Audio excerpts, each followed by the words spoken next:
Hello everyone, this is Lizelle from Artbox by Lizelle here at the Downtown Container Park.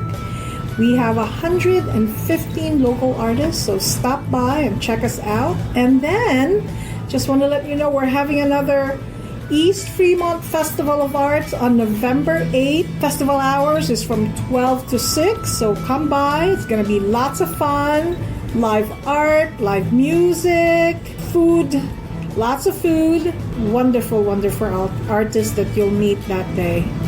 Have a great day. Thank you.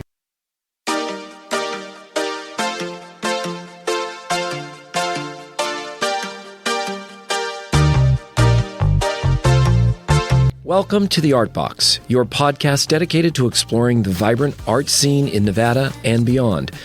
Join us as we embark on a journey through galleries, theaters, studios, public lands, and streetscapes, meeting the artists, curators, archaeologists, nature lovers, and cultural influencers who shape our creative community and our world. Whether you're looking for your next cultural adventure, seeking inspiration for your own artistic pursuits, or simply curious about the world of art, tune into the Art Box. Together, let's open up a world of creativity and imagination. Let's dive in.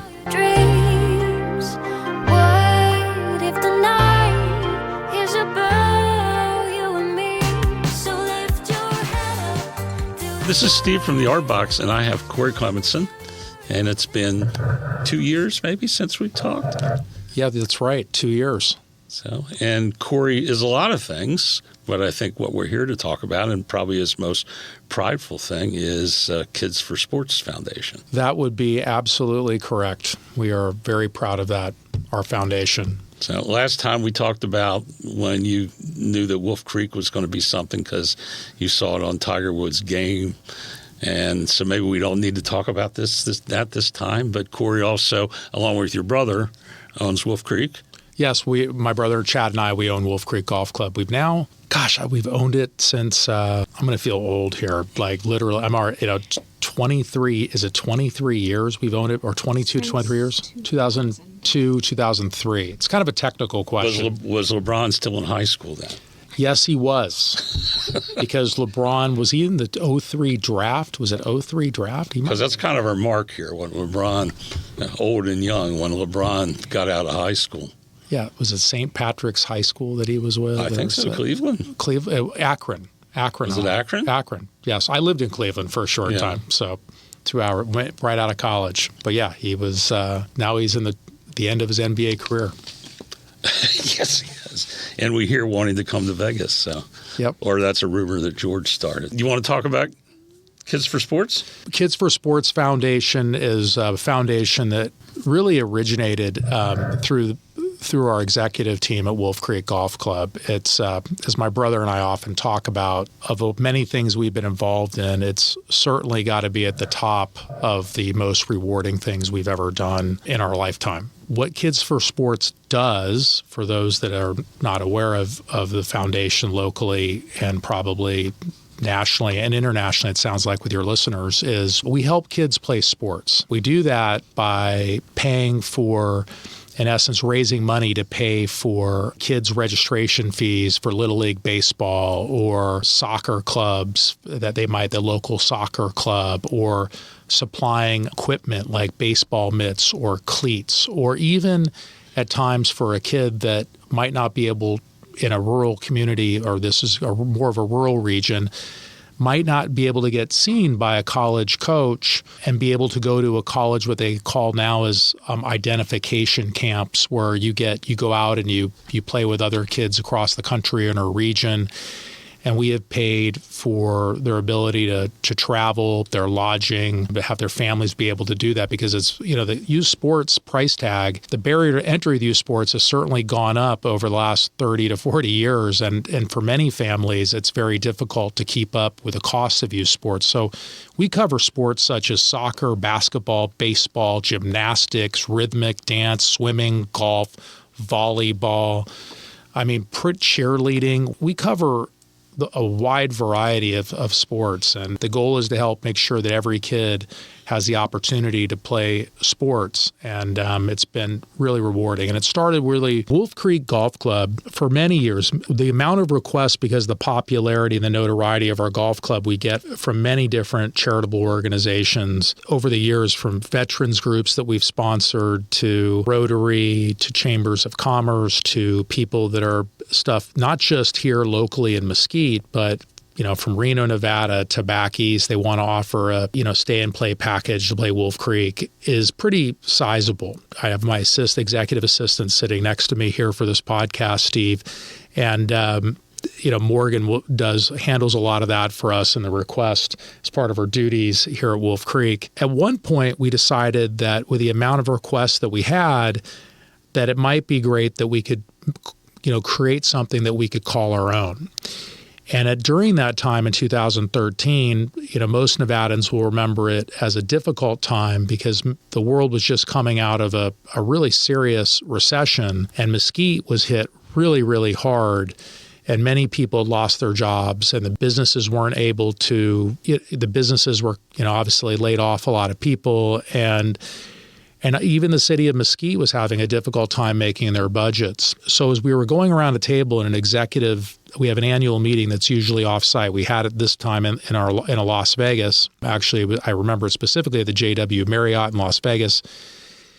And as we were talking about creating our own charity, we went around the room, and one of our executives had raised his hand and said, it's always crazy with me because every time my son, who plays on the soccer team, has to go to practice, he has to bring like $5 with him. And the coach collects the money so they could turn on the lights and practice in Mesquite. And I think my brother and I were just stunned. Like, you mean you have to, every practice, come up with money so the team... But that probably aces some of the kids out.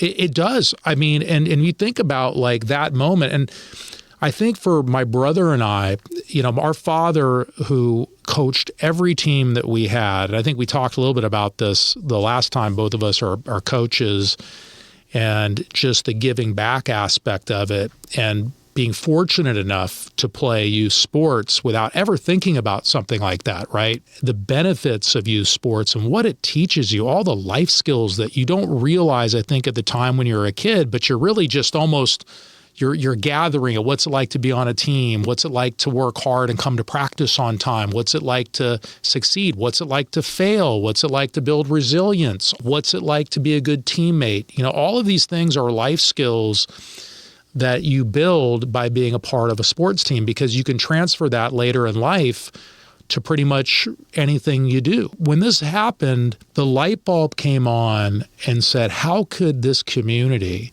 have kids that have to go to a practice and pay to turn on the lights, not just the fees they had to pay, but on top of that.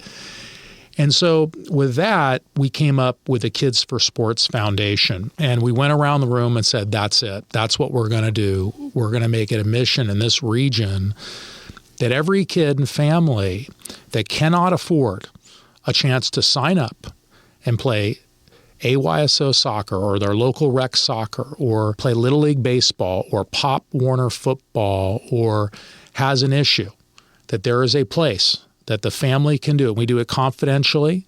They can come.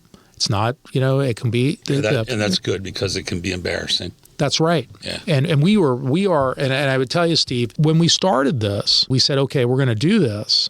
And there was a lot that went in it. We'd never done anything like this before. No one we could find had done anything like this before. Honestly, we didn't know how the community would respond to anything like this. So we decided to do this as an executive team. We used to, in the day, host, at the time, Wolf Creek, many longtime Mesquite folks might remember, we used to host political forums or economic forums to really educate the community as a service to the community, where people, especially I'll just use the political season, was an easy one, where you would have candidates that would run, we'd get a moderator, and it'd be great for the community. They could listen to people's different opinions.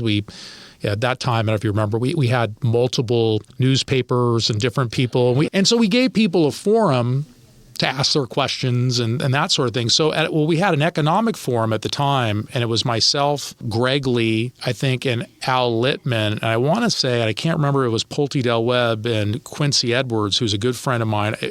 We didn't know the reaction, so what we did is before the economic forum, I was going to launch it and announce it at the economic forum because I knew we had a big audience and the papers would cover it and we could get we'd get a little bit of publicity for it. And so we blew up we got one of those, I guess, manufactured large checks that you see, and it had $5,000. Oh, okay. Yeah. I remember, we talked about after we went through the economic forum and at a break, just when everyone sat down before we continued and Mayor Littman was there, I said, look, Wolf Creek has an important announcement to make. And it was that we announced the Kids for Sports, and they brought out a $5,000 check. And at that point in time, I was didn't expect anybody, but other than say, obviously be a polite applause, and that'd be it. And we'd start working on this. And so at that moment, there were members of the community from their seats that would say, I'm going to put, I remember Bob Shively, who we've named the Coach of the Year, the Shively Coach of the Year Award that we are in the second year of, which we're very, very proud of, raising his hand, said, I'm in. I'm in, I think it was $1,000. The Hurd family put in $1,000. Greg Lee put in $1,000. All of a sudden, we had more than doubled our $5,000 within 10 minutes or less. We had people that they were just like, this is awesome. And from there, we went and created an advisory committee that represented all parts of the community. It wasn't a particular group that supported a particular political side. It was different people that were influencers. And we did that as part of the benefits was if you can't sit there and come together. At that time, Mesquite, I can't speak to the latest of all the politics because I've been away a little bit and I'm coming back into more of the mix. But I would say that at that time, Mesquite was somewhat divided at the time. This was another way where we brought, said, you can't come together and sit down at a table and talk about helping a kid put on a youth soccer uniform for a mother that's working 3 jobs. Then you got real problems, because kids are really the future, and our kids, when we get to be older, that's what we invest in is the hope that they're going to make the world a better place. Steve, first, I just want to thank you for at least letting me talk about the Kids for Sports Foundation Day and your incredible podcast because what this foundation means to us. And I think the people at Wolf Creek Golf Club will tell you, volunteers, it's time, and it's a big part of everybody. I mean, we earn nothing. We have an executive director. We give a little bit, but not much in terms of, what she does on the database. But pretty much most of it is volunteer hours for our staff and our executive team, along with many advisory committee members.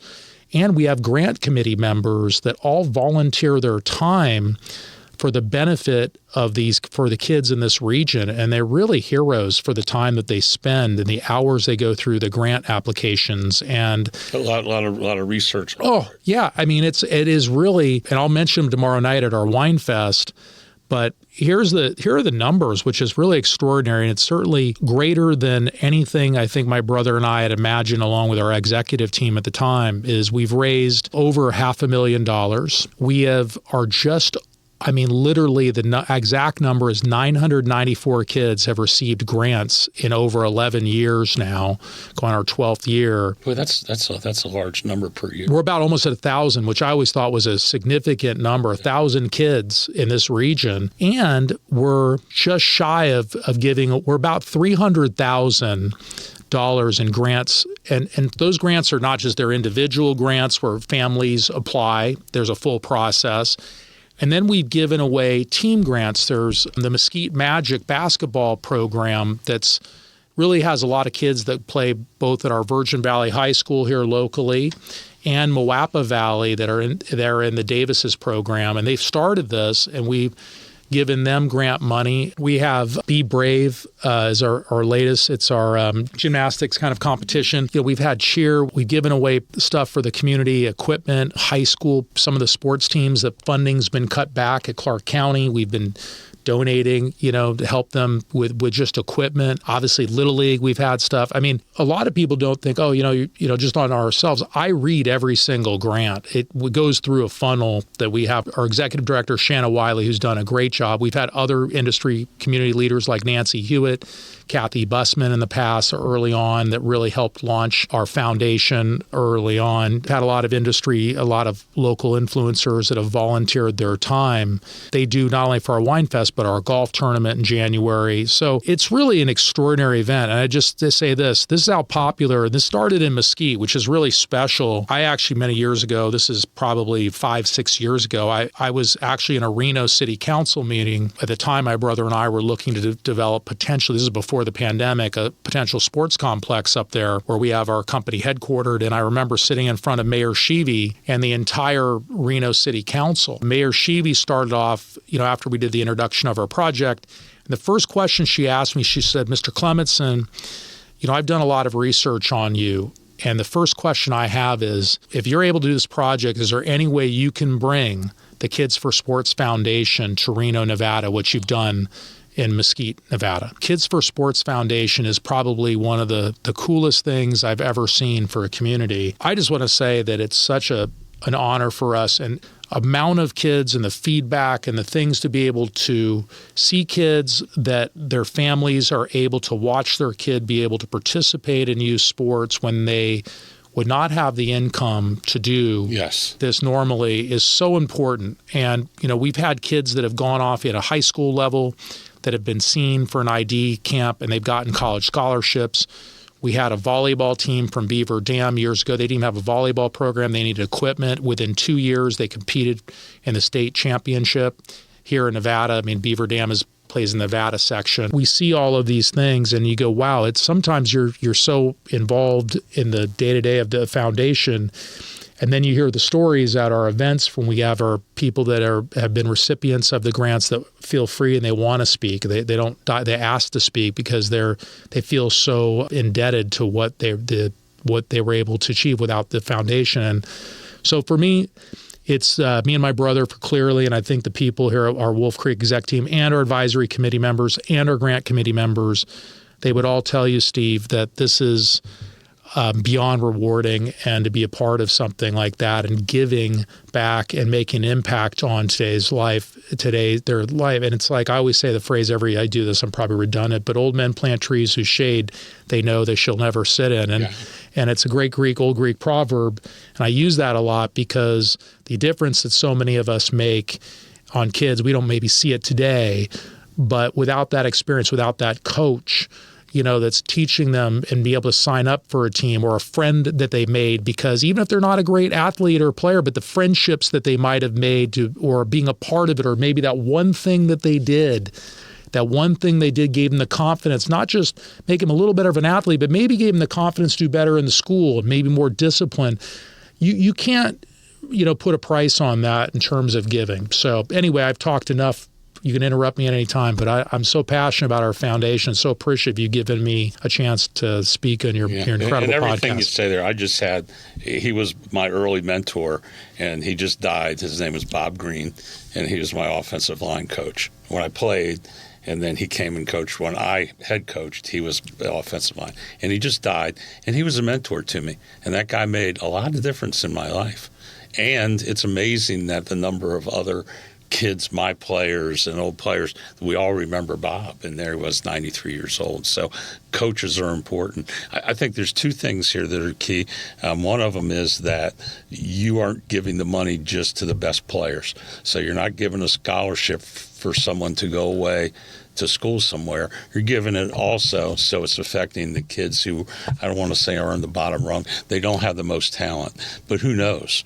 Okay, I always, when I coached ice hockey, my third line, they would come along, and I would be very happy how they were from the first day of tryouts to the end of the year that they were really producing. So you're giving those kids a chance, and I think that then goes over to school. Yeah, absolutely. I don't look at, it's not who's the best athlete gets the scholarship or gets the grant. It's more of the mom or the dad or the grandparent. When I read all of they have to, in our grants, I see the hardships, and then we verify them through, usually the organization has a pretty good idea. I don't look at it, and nor does our grant committee look at it based on athletic talent. It's more on need and wanting to participate and play and the value of sports and the larger message. And I think that's really important. When you oftentimes in athletics, whether you're good or not, there's so much value of being part of a team, like I said early. And even when there's so many good high school players, as you know, that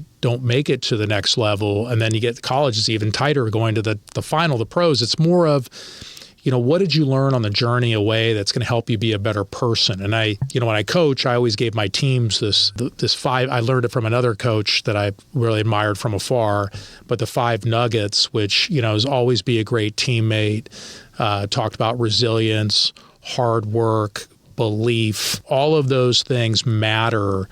And I think you gain that from athletics at a young age, and they may not. The classroom's obviously very important, what you learn, what you study, as we're sitting in the STEAM Center and all of that is for here in Mesquite. But there is a outside the classroom in life that, those skills are so important because those are things that you face. And I think athletics is a great way to teach that. It's probably, in my view, and I'm very biased, but the best way to teach that is being part of a team, no matter how talented you are or not.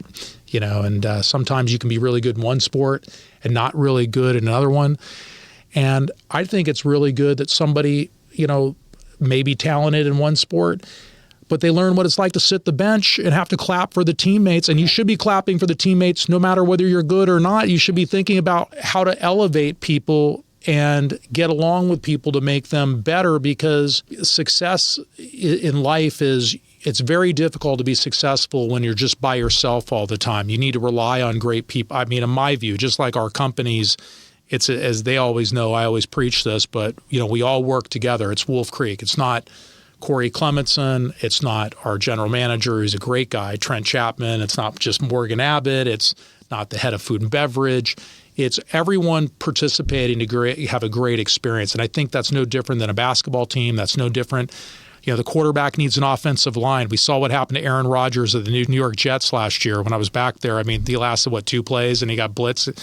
So you have to be good with a good offensive line. You need somebody to catch the football for you. You need to have a good defense to win. It's everybody's got to contribute. And football's always been difficult because you've got 11 people there and they all have to operate at the same level at the same time. Yeah. Because you can't have 10 of them. Yeah. One of them having an off play. It's hard, it's difficult. But we learned that, and I took that to my career. You took that to your career. I think one of the things you're really helping here is the females. Okay, because when I grew up, girls basketball was I think they played half court, and it was pretty darn boring. I had a girlfriend played college, and it was very boring. Okay, I didn't even want to go. But now the girls are involved. Okay, and you're helping fund girls' sports, and I think that's as important because they have the same. I don't know, Morgan. Tell me. I just think that there's something about a sports team that translates over to a work team. I was in cheer in high school, and it was probably one of the most expensive sports. And if I would have known about Kids for Sports Foundation, that would have been definitely really helpful. But we started doing cheer, dance, gymnastics within the last 2 years at Kids for Sports, and I think it's helped a lot. We get a lot of applications for it. So. And you're helping out Be Brave? Be Brave. Because we've had Haley in. Yeah, Be Brave's great. We're pretty much any team that comes to us within, if it's a competitive team, and I, personally, I want people to learn that, they need to be committed and competing, and so that doesn't mean competing doesn't mean you're on the elite team. It means they're showing up and you're competing. We have recreational kids, whether it's soccer or baseball, that's competing. Individual lessons is a little bit different. You're with separate from being on a team. Yes. So as we've started, when we've gone through the foundation, we've went through, where we were going to start, where the need was, and it's grown to that and to expand to other sports as we're ready for them. And we're raising more money. We've been able to do that. We've gotten a lot of people that are even beyond our events that are contributing to our foundation, and we're grateful for that. You want to talk about some of the partners that help make it possible? For tomorrow night's Wine Fest, I will read this because I don't want to leave anybody out, we have a lot of groups that have helped out over the years. When we do a wine fest, many people donate their time, they donate their product for the purposes of keeping the cost down for the event, so that money that's generated at the event can go to the foundation directly and benefit kids. So I want to thank, the Rica Hotel Casino, Deep Roots Harvest, Deb Parsley and Realty One Group, Mesa View Hospital, the Pecan Valley Resort, WaFed Federal Bank, Angela Herzog with ERA Real Estate, Mesa Ridge Pharmacy, Friends of Warrior Women, Breakthrough Beverage, who's been with us for a long time, Southern Glazers, really appreciate them with what both groups donate a lot of our wines and alcohol and setup. Of course, the Mesquite Showgirls, they've been with us forever on this event. Zerbos Tailor-Made Events, Mesquite Lumber, Boyce Inc., Elaine Hurd, John and Jane Benham, thank you. Parks Entertainment, and of course, Wolf Creek Golf Club. Those are the sponsors for the event.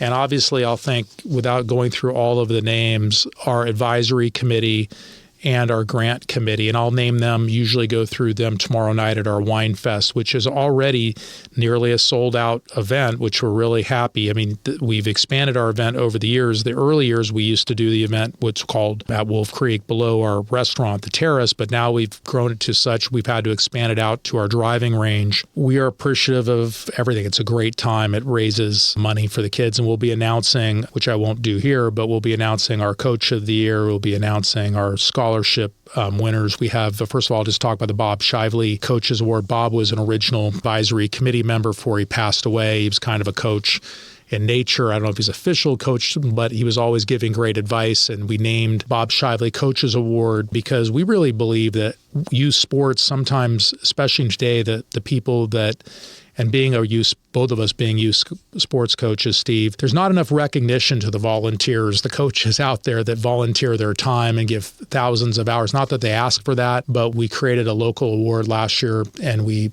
in name of Bob Shively. Coach Snell was the first original Bob Shively Award winner, and we put his name as a plaque. So we're really proud of that. And then we've named two other longtime Kids for Sports advisory members who passed away in the last few years. A gentleman by the name of Ernie Hoffman. We have a Hoffman grant, which is a special grant that is above and beyond our typical grant amount for. We've had some award winners that we've been able to put and fly overseas to train with a professional soccer club. It's kind of like, I don't know, Make-A-Wish. It's not directly like a Make-A-Wish, but it's a dream scenario that would be above and beyond the typical parameters of a grant.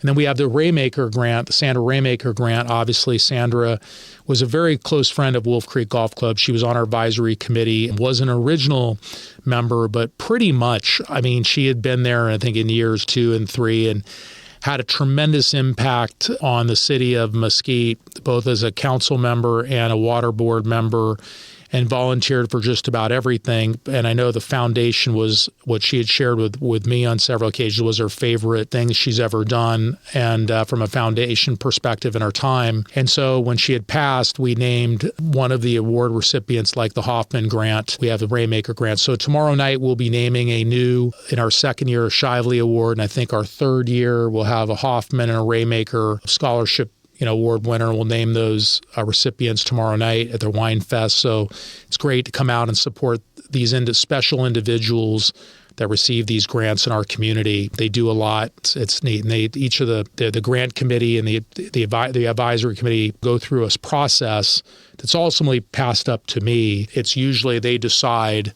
I usually just, if they say yes, we go along with it pretty much. And there's a process and going through. We have several great candidates for the Coach of the Year award. It's very difficult to pick one because there's a lot of people that volunteer their time to be youth coaches in this area. And then we have kids that apply for the grant. They talk about their background, not only as they need athletically, but are they good students? Are they good role models? We check into that. And, we're very pleased with what we've seen. So anyway, that's a long-winded of say that tomorrow night's always a great night for Wine Fest. And it's a lot of fun, too. I think people enjoy it. They come out, several community leaders over the years. We've had, I know Mayor Lippman, who was the mayor here for, almost over 10 years, I believe it's been, and council member. He's been at every single Kids for Sports, and him and his wife since the first one. He's never missed a Wine Fest ever, and I know he'll be there tomorrow night.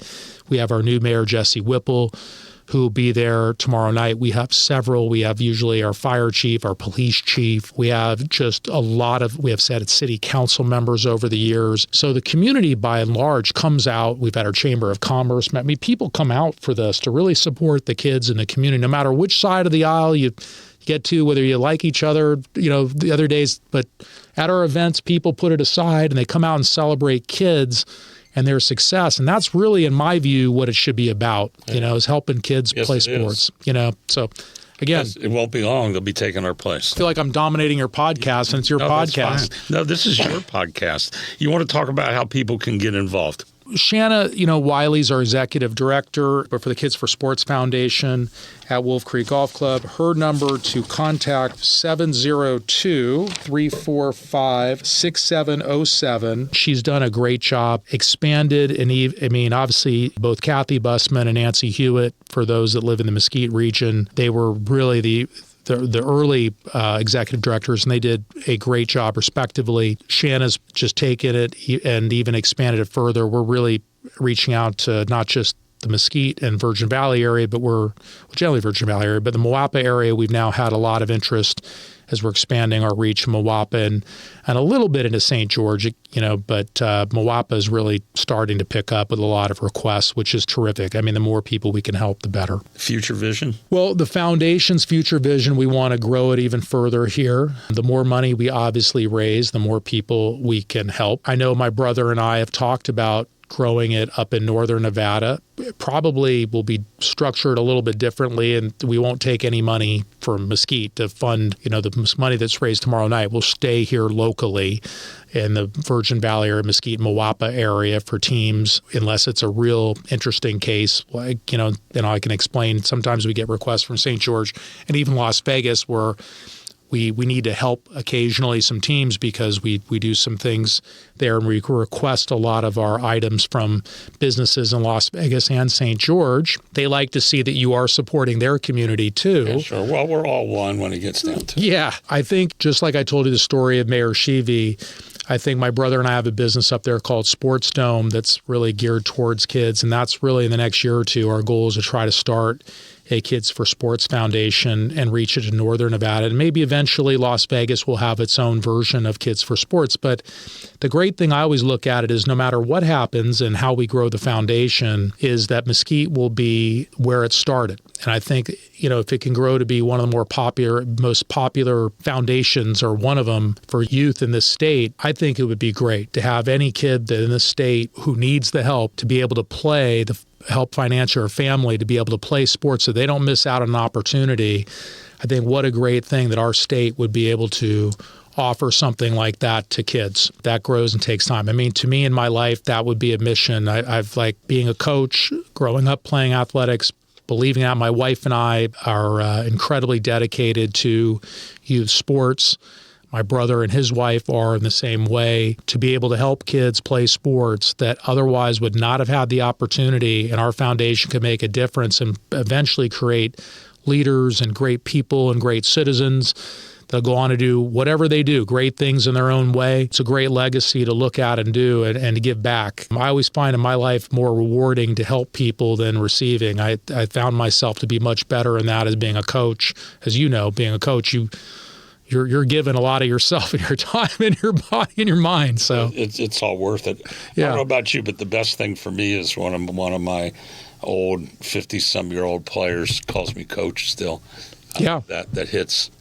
I feel really good about that. Right there, I had a couple of my kids that I 2 kids in the last week from Nevada. When I coached last 2 years in New Jersey, I think I was explaining that. And now that I'm back, I got 2 emails and calls if I could help them out with something, or I've got a call, can I be a recommendation for somebody? When I was back in New Jersey, I had kids from Nevada wanting me to write their college recommendations. And I think that was one of the most rewarding things, because I don't really ever, it's really an honor to do that for kids and their families, to help them out. I've looked at it always that way. I'm, just like you, call and coach. You get the first team, coach, how are you doing? It's so-and-so, and so. What's inspired you this month? Oh, great question. I think there's a lot you could probably say. Personally, inspiration always starts for me, personal level, is my wife. I think, at the end of the day, watching her prepare our kids and seeing the success of us, watching our kids go on to college on a personal level and start to grow up. Yeah, I heard you say something about empty nesters. Yes. Oh, my goodness. Yeah. So the personal level, my wife, seeing all the things she's organized over the years and finally being able to see our kids go off and be successful, and knowing the hard work and the volunteer and the example is really personally inspiring. On a macro level, to watch people rise recently in this region for what happened a few weeks ago or 2 weeks ago, and then see some of the results of the forgiveness, Erica Kirk, watching that and have the courage, I don't care what side of the aisle you're on, to have the courage to go stand up and speak after an unspeakable tragedy. Anytime, it doesn't matter. And I know we're so close to St. George and Salt Lake here, where we're having that. To me, no matter what your feelings are, anytime someone has to go through a tragedy like that in the horrific way, and have the courage to get up, and talk about that and get on TV and speak about that. I mean, you can say that there are times in your life, again, whether you agree or not agree with Mr. Kirk's politics, the fact that his wife was able to get up in that situation and compose herself in the way that she did was inspiring to me. There's no words. There's no words. I with the kids right in front of you, seeing it happen, to get up within 48 hours to do that, and then have the courage to stand there in front of an audience, not just a local, a worldwide audience, and hold it together as best you could. I don't know of many people who could do that. And that deserves an incredible amount of respect. If you're talking about inspiration, that's, to me, what comes to mind in the last few weeks. Cory, Morgan, thank you for coming in. Yeah. I really appreciate it. Thank you, Steve, for having us. As always, you're a true gentleman, and we really appreciate you giving us the opportunity to talk about a foundation that's so important for us. So thank you. Broadcasting from the Mesquite Works Steam Center in the scenic Mojave Desert, the Art Box sponsors thank you for listening. You can find us on Spotify, Samsung, iHeartRadio, Podchaser, and Amazon Music. Please subscribe so you don't miss an episode. We are on Facebook and Instagram as The Art Box. We welcome all comments. You can email us at artboxvv@gmail.com. The views and opinions expressed on this podcast are those of its hosts and guests and do not necessarily reflect those of our sponsors.